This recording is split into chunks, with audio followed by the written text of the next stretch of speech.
We went bar hopping, and I started doing 2 shots of Beam and a shot of Budweiser, and so I started getting pretty ripped and smoked a couple joints. So I left the go-go bar. I was doing 85 miles an hour down the road, and I went to take a turn. I was headed for a big oak tree and a fire hydrant, and I don't know if I yelled Jesus or God. I yelled something out, and the bike turned, and I catapulted. I almost went over the power line and landed on my feet and fell back and had no feeling from my waist down. I was paralyzed. Tennessee William Morse had survived several accidents in his lifetime, but this one would end a long road of rebellion. As a child, Tennessee never felt accepted or wanted. I was picked on a lot and constantly called names. I wanted to be cool, wanted to be accepted. Everybody wants to be accepted. Everybody wants to be loved. By the time he was 12, he was not only doing drugs, but selling them. We had tables full up and would cut it up and weigh it out. I mean, I was caught up in some pretty heavy stuff at that age. It wasn't about the money, it was just about being cool. In high school, Tennessee was introduced to a local biker club, the Renegades. And they'd ride up on their bikes, man, and I was attracted to that. I was drawn towards that. Nobody messed with them, you know what I mean? I was messed with all my life. And they took me under their wing, and I got my first tattoo. Tennessee never became an official member of the club, but he embraced the lifestyle.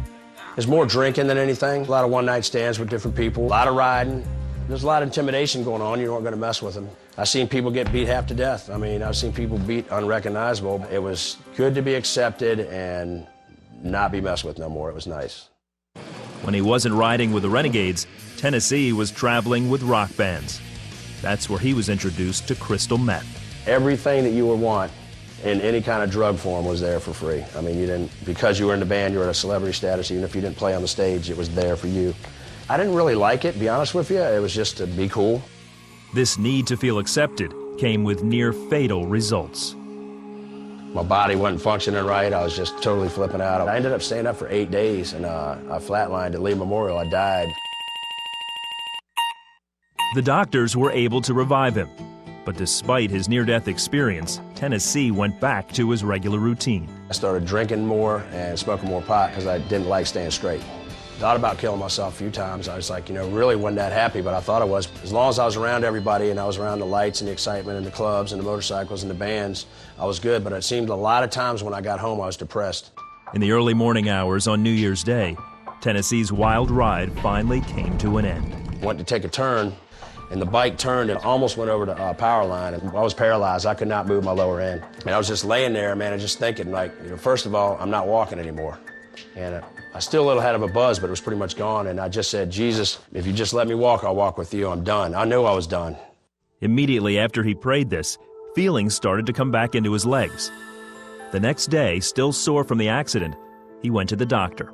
I went to the emergency room, and the doctor said the impact of the bruise that I had on my heel could have shattered everything. I shouldn't be walking. And I said, I know.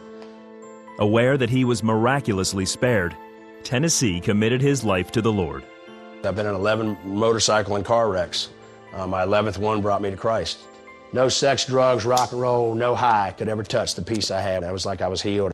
Since the accident, Tennessee says God has completely changed him. My life is totally restored. I got a 4-year-old boy now, and I've been married 11 years, and I don't want anything to do with drugs and alcohol in my old lifestyle.